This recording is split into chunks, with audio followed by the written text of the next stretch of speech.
अस्सलाम वालेकुम, welcome to gain knowledge and my name is Farwa Zahid. तो हम इंफॉर्मेशन सिक्योरिटी के कोर्स को कवर कर रहे थे जिसमें हम चैप्टर 2 पढ़ रहे थे और हमने लास्ट टाइम अपना जो टॉपिक है वो यहाँ पे जो था वो छोड़ दिया था, which is symmetric block encryption algorithm. ठीक है, हमने इसमें देखा था कि सिमेट्रिक ब्लॉक इंक्रिप्शन एल्गोरिदम के अंदर टेक्निक क्या होती है ऐसी जो हम यूज़ करते हैं। लाइक आपके पास फिक्स लेंथ जो होता है वो आपके पास प्लेन टेक्स्ट होता है और उसी के इक्वल साइज का आपके पास क्या हो जाता है, एक साइफर टेक्स्ट भी जनरेट हो जाता है। और देन आपके पास अप टू सो ऑन वो सारा काम करते हैं जिसके अंदर 3 टेक्निक्स जो हैं वो यूज़ होती हैं। एक थी डाटा इंक्रिप्शन, डीईएस भी था, triple DES and then advance encryption standard AES. ठीक है, इस लेक्चर में हम पढ़ेंगे डीईएस पहले। डाटा इंक्रिप्शन स्टैंडर्ड क्या होती है? The most widely use encryption scheme is based on the data encryption standard. ठीक है, अडॉप्टेड इन 1977। अब जब आपके पास जो इंक्रिप्शन टेक्निक्स आई थी वो मैंने बताया था लेट 70s में आई थी। अब क्या हुआ है, लेट 70 मतलब 1977 के अंदर आपके पास डीईएस वाला जो एल्गोरिदम है वो पब्लिश हो गया था। बता दिया था कि ठीक है ये जो इंक्रिप्शन एल्गोरिदम है अब आप इसको यूज करो, जो कि क्या है, ब्लॉक इंक्रिप्शन टेक्निक है। ठीक है, ब्लॉक इंक्रिप्शन टेक्निक है। अब ये टेबल दिया है, ये मैं आगे जाके आप लोगों को समझाती हूँ। जब मैं सारे समझा दूंगी बता दूंगी देन मैं आपको बताऊंगी क्या दिया हुआ है। ठीक है, okay. Refer to data encryption algorithm. अब इसमें क्या होता है, डाटा इंक्रिप्शन एल्गोरिदम यूज हो रहा होता है। The DES takes a plain text blocks of 64 bit and key of 56 bit. अब ये चीज जो है वो आप लोगों ने इसको याद रखनी है मेनली। क्या कि वो कह रहे हैं कि डीईएस के अंदर जो प्लेन टेक्स्ट ब्लॉक होता है, जो भी आपका प्लेन टेक्स्ट का ब्लॉक होता है, ब्लॉक की बात करी मैं, सिंपल टेक्स्ट की बात नहीं करी। जब डायग्राम वगैरह आपको बनाओ तो उसमें क्या बनाना है, आपने प्लेन टेक्स्ट का ब्लॉक बनाना है जिसकी लेंथ क्या होगी, जिसलिए लेट सपोज जिसके फॉर एग्जांपल मैं एक ब्लॉक बनाती हूँ यहाँ पर। ठीक है, एक प्लेन टेक्स्ट का मेरे पास एक ब्लॉक है। ठीक है, और ये मेरा प्लेन टेक्स्ट है। ठीक है, मैंने इसको पी लिख दिया, लेट सपोज नाम मैंने दे दिया। और इसका जो साइज है वो क्या है, मेरे पास 64 है। ठीक है, 64 जो है वो इसका ब्लॉक का साइज है। और लेट सपोज मैं इसके अंदर कोई लेट सपोज मैं इसके अंदर कोई की यूज करती हूँ। ठीक है, मैंने की तो यूज करनी, जाहिर सी बात है। जब मैंने इसको आगे जाके इंक्रिप्शन परफॉर्म करनी होगी, लेट सपोज कोई भी इंक्रिप्शन परफॉर्म करनी है तो उसके लिए मुझे क्या चाहिए होगी, की। तो की मैंने कितने बिट की रखनी है, 56 बिट की रखनी है। ठीक है, डीईएस में क्या आया कि 32 से वो किस पे बिट कर गई, शिफ्ट कर गई 32 बिट से 56 बिट पे आपकी जो इंक्रिप्शन की थी वो शिफ्ट कर गई। लेट सपोज आपकी मैंने लेट सपोज मेरी जो सीक्रेट की थी मैंने उसकी लग दी यहाँ पर पे 56 to produce a cipher text loss of 64। क्या, अगर मैंने यहाँ पे मैंने अपनी की का जो साइज था वो 56 रख दिया, लेट सपोज मेरी की का साइज जो था वो 56 था। ठीक है, मैंने रख दिया। अब क्या होगा, जो इसका साइफर टेक्स्ट जनरेट होगा, ठीक है, जो साइफर टेक्स्ट इसका जनरेट होगा वो भी कितने बिट का होगा, वो भी सेम सेम जितना आपका ये था 64 बिट, वही यहाँ पे भी जनरेट हो जाएगा। ठीक है, concerned about the strength of DES fall into the two categories: concerned about the algorithm itself and concerned about the use of 56-bit key। कि वही बात बार बार रिपीट हो रही है। The first concern refers to the possibility of cryptanalysis is possible by exploring the characteristics of DES algorithm। वो कह रहे हैं कि क्रिप्ट एनालिसिस वाला हमारा कंसर्न क्या था कि क्रिप्ट एनालिसिस के थ्रू क्या हो, कोई अटैक ना हो पाए। तो हमने क्या किया, डीईएस को लेकर आए और उसको हमने बताया कि यार इसके थ्रू जो है वो अपने डाटा को, अपनी इंफॉर्मेशन को मजीद सिक्योर रख सकते हैं। Over the years, there have been numerous attempts to find the exploit weakness of the algorithm। फिर क्या हुआ, वो कह रहे हैं कि कई सालों तक बहुत सारी अटेम्प्ट ऐसी की गई कि इस एल्गोरिदम की वीकनेस फाइंड की जाए। ठीक है, DES most studies encryption algorithm is in existence. तो क्या हुआ कि जो डीईएस था, ठीक है, क्योंकि डीईएस बहुत यूज होता था 1977 से, क्या हुआ कि डीईएस हर जगह यूज होने लगा। क्यों? क्योंकि वो अच्छी जो ब्लॉक इंक्रिप्शन टेक्निक थी तो सबसे अच्छी जो है वो कंसिडर की जा रही थी। ठीक है, तो अब क्या हुआ, for reported fatal weakness in DES. अभी क्या हुआ कि कोई कोई भी इसके अंदर वीकनेस आप हमें नहीं मिली। अ मोर सीरियस कंसर्न इज की लेंथ। अब आपके पास जो अगला कंसर्न था हमारे पास वो क्या था, इसकी की लेंथ जो हमारे पास क्या आ रही थी, 56 बिट आ रही थी। With a key length 56 bit there are 2 power 56 possible keys. मतलब अगर हमें एक की जो साइज है, लेट्स सपोज मैं की का साइज 56 बिट रख देती हूँ, तो मतलब कि कितने कितने नंबर ऑफ कीज आ जाएंगी इसके अंदर, 2 पावर 50 और 6। मतलब 2 पावर 56 करूंगी तो जितनी वैल्यू आएगी ना, जितनी मेरे पास जो भी वैल्यू आती है लेट सपोज, उतनी नंबर ऑफ कीज जो होंगी वो इसकी जनरेट हो सकती है। और उतनी नंबर ऑफ कीज जो है वो पर्टिकुलर हैकर को लगानी पड़ेंगी। लेट सपोज मैं कह देती हूँ कि 2 पावर 56 जो है, कह लो कि 20,000 बनता है। तो 20,000 या लेट सपोज के 2 मिलियन बनता है, लेट सपोज। ठीक है, 2 मिलियन बनता है, 20,000 फिर भी थोड़ा, 2 मिलियन बनता है। तो 2 मिलियन कीज लगाना एक ह्यूमनली पॉसिबल इम्पॉसिबल है। ठीक है, आई डोंट नो कि 2 पावर 56 कितना बनता है, आप लोग कैलकुलेट कर लें। तो 2 पावर 56 कीज बन जाएंगी, जो कि एक हैकर या अटैकर जो भी है वो नहीं लगा सकता। ठीक है, तो उस टाइम तक ये सोचा जा रहा था कि ये चीज़ जो है वो अप्लाई नहीं हो सकती। तो which is approximated to 7.2 into 10 raise to power 16 keys. तो इतनी कीज जो है वो अप्रोक्सीमेटली जो है वो बनेंगी। दस on the face of it the brute force attack appears impractical. तो मतलब क्या हो गया कि जब हमने ये चीज एल्गोरिदम जो है डिफाइन किया, तो पता चला कि क्रिप्ट एनालिसिस तो हो ही नहीं सकता था, ब्रूट फोर्स अटैक भी हमारा नहीं अप्लाई हो सकता। क्रिप्ट एनालिसिस था कि डीईएस वो क्या कर रहा था कि एल्गोरिदम पे अटैक कर रहा था, ये था कीज के थ्रू अटैक करता है, लेकिन कीज भी इसके लिए पॉसिबल नहीं थी। Assuming that on average half the key space have been search a single machine performing DES encryption per microsecond would take more than 1000 years. तो ये क्या हो जाएगा कि आपके साइफर को ब्रेक करने के लिए मोर देन 1000 ईयर्स चाहिए होंगे। ठीक है, तो वो ब्रेक नहीं हो सकता। ठीक है, अच्छा, अब हम इसको यही रहने देते हैं, नीचे चलते हैं। Okay, however the assumption of one encryption per second is overly conservative. DES finally definitely proved insecure. अच्छा, अब क्या हुआ कि 1977 से आपका डीएस चलता रहा, डीईएस चलता रहा, चलता रहा, चलता रहा। ठीक है, देन जुलाई 1998 के अंदर जाके जो आपका डीईएस था वो इनसिक्योर जो है वो क्या हो गया कि प्रूव्ड हो गया कि आपका जो डीईएस एल्गोरिदम है वो इनसिक्योर है, सिक्योरिटी नहीं परफॉर्म कर रहा, और आपके अंदर कभी भी आपका जो डाटा है, जो इन्फॉर्मेशन है वो हैक हो सकती है। अब कैसे? When the electronic frontier foundation EFF announced that it had broken a DES encryption using a special purpose DS cracker machine that was build for. अच्छा, इस कहानी में समझा देती, ये कहानी क्या लिखी हुई है कि ईएफएफ नाम की कोई ऑर्गेनाइजेशन थी जिसने क्या किया, अनाउंस किया कि जो डीईएस इंक्रिप्शन है वो क्या हो सकती, ब्रोक हो सकती है। वो हमने क्या कर दी, जो इंक्रिप्शन थी वो हमने ब्रोक कर दी। कैसे की? उन्होंने क्या किया, एक डीईएस क्रैकर जनरेट बना लिया, एक मशीन बनाई जिसका नाम था डीईएस क्रैकर, और उसकी जो थी वो मशीन की कीमत उन्होंने रख दी $250,000। ठीक है, ठीक है, उन्होंने क्या किया, अब उन्होंने रिसर्च की, जाहिर सी बात है कि एल्गोरिदम लगाया जाता है, बनाया जाता है, तो उसके उस पर ये भी काम किया जाता है कि आया हम इसको क्रैक कर सकते हैं, हैक कर सकते हैं कि नहीं कर सकते हैं। इसके लिए कितना मुश्किल है हैक करना। जब बिल्कुल ही पॉसिबिलिटीज खत्म हो जाती, देन उस एल्गोरिदम को आप बहुत अच्छा वैलिड एल्गोरिदम कहते हो, फास्ट एफिशिएंट जो भी आप वर्ड नाम दे सको कि ये एल्गोरिदम ये है, इसको आप नहीं कर सकते डिक्रिप्ट, आप इसको क्रैक नहीं कर सकते हो। ठीक है, तो अब उस ऑर्गेनाइजेशन ने क्या किया, जब इसका डीईएस क्रैकर बनाया तो वो डीईएस क्रैक हो गया, और क्या हुआ, उन्होंने उस मशीन का नाम इसको जो था वो सेल करना स्टार्ट कर दिया। ठीक है, और उन्होंने क्या की, सारी डिटेल्स पब्लिश कर दी कि ये मशीन है, ये हम बेच रहे हैं।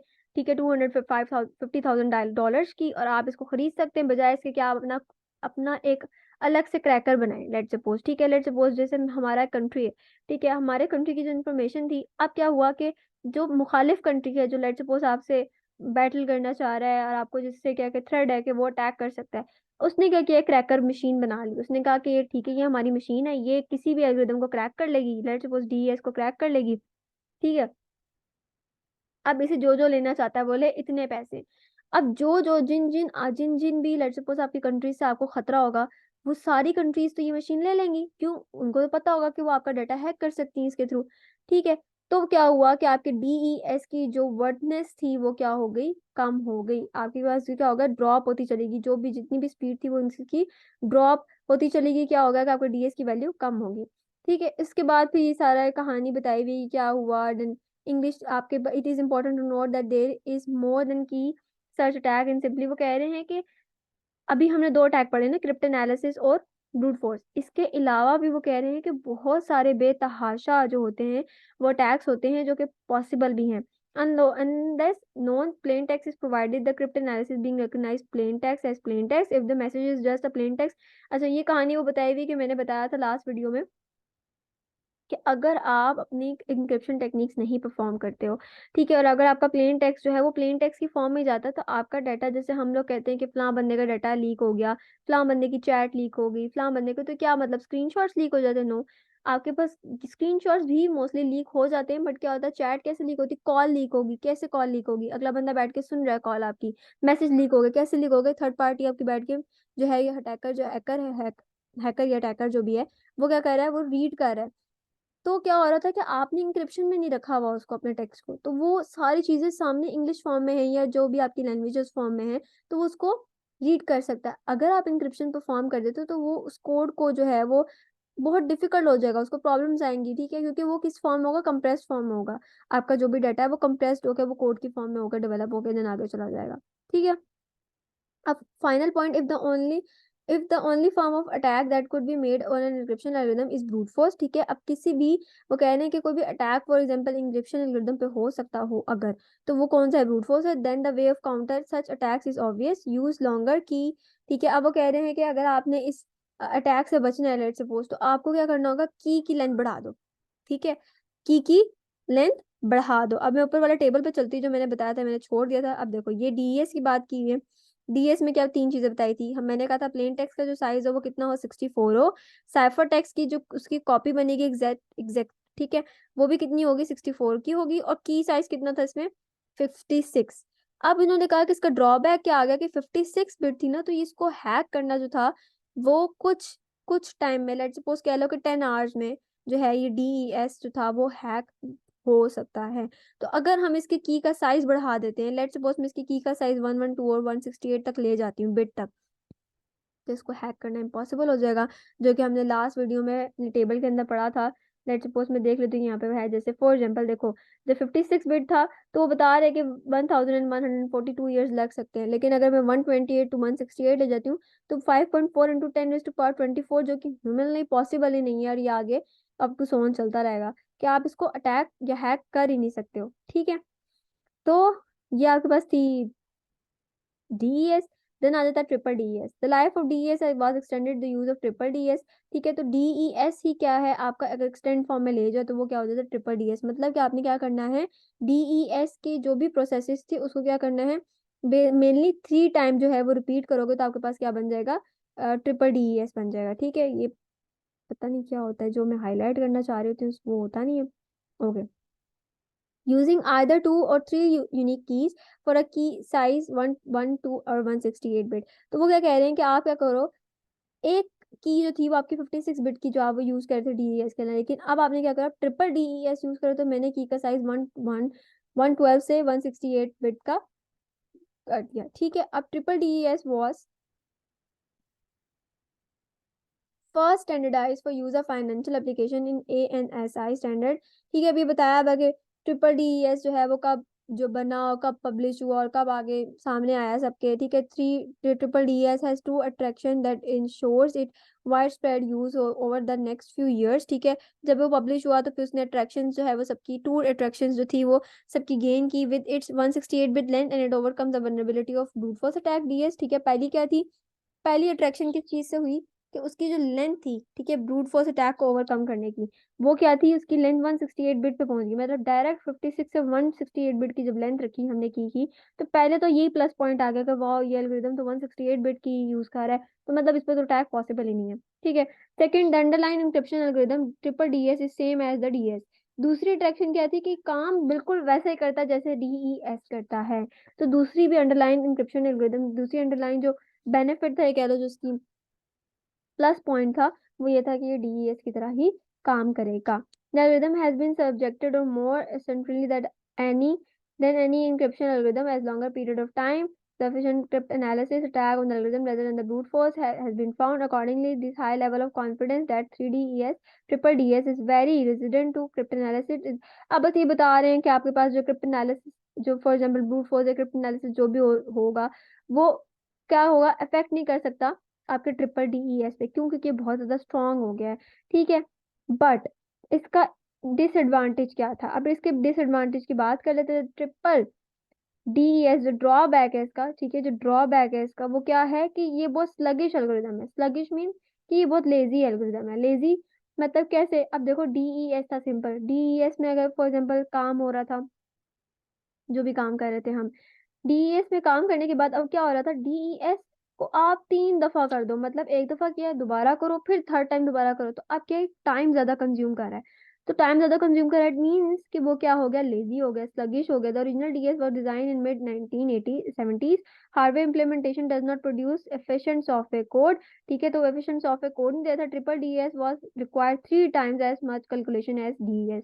तो जो ट्रिपल डीएस हमने बनाया, उसको एफिशिएंट बनाने के लिए हमने क्या कर दिया, उसकी कोडिंग को 3 टाइम मल्टीप्लाई कर दिया, जो आपका प्रीवियस डीईएस था उससे। ठीक है, जो कैलकुलेशंस आप एक टाइम परफॉर्म करते हो उसको आप 3 दफा परफॉर्म करोगे, ठीक है, एक्यूरेसी लाने के लिए, लेट सपोज। तो फिर वो क्या हो जाता है, आपका स्लोअर हो जाता है, स्लगिश हो जाता है, लेजी हो जाता है। The secondary drawback is that the DES triple DES use 64 bit block size. अब वो क्या कह रहे हैं कि आपके पास इसका एक और ड्रॉबैक क्या जाता है कि जो डीईएस था, डीईएस सिंपल डीईएस, उसका जो प्लेन टेक्स्ट का जो भी आपके पास साइज था वो कितना था, 64 बिट ब्लॉक था। ठीक है, 64 बिट ब्लॉक। लेकिन जो आपने ट्रिपल डीईएस यूज किया उसमें आपने की का साइज तो बढ़ा दिया, ठीक है, लेकिन आपने क्या किया, आपने प्लेन टेक्स्ट का और साइफर टेक्स्ट का साइज नहीं बढ़ाया। तो ब्लॉक साइज जब आपने नहीं बढ़ाया तो यहाँ पे भी आपका एक ड्रॉबैक आ गया कि क्या हो सकता है, वो आपका हैक हो सकता है। तो four reasons of both efficiency and security larger block is desirable. ठीक है, तो क्या कि आपको सिक्योरिटी, आपको एफिशिएंसी चाहिए, आपको सिक्योरिटी प्रोवाइड है, तो आपको लार्जर ब्लॉक भी डिजायरेबल है। देन आगे बात आता है एडवांस इंक्रिप्शन एईएस स्टैंडर्ड। ठीक है, because of its drawback, D triple DS की वजह से जो ड्रॉबैक है, ठीक है, जो भी मसले मसाइल है, अब इसके मैं डायरेक्ट चलती हूँ कि क्या क्या होता, सारा काम वही है। Specified symmetric block cipher with long length. अब इसमें क्या होगी कि आपके पास जो लेंथ थी वो बड़ी होगी, किसकी, की।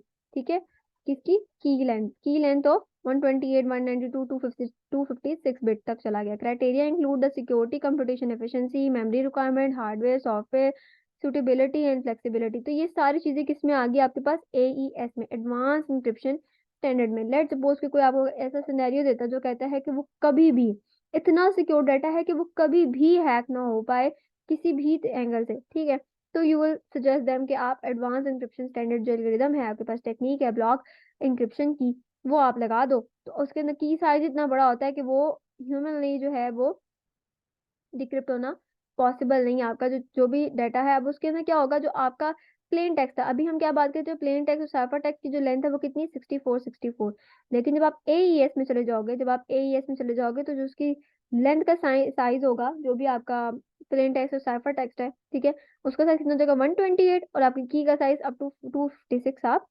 रख सकते हो। ठीक है, तो आज का हमारा लेक्चर यहीं तक था। मेनली आप लोग उसको पढ़ सकते हो, देख सकते हो कि क्या है इसके अंदर। अगर वो मेरी वीडियो अच्छी लगी तो kindly like my video, subscribe my channel. Thank you so much and Allah Hafiz.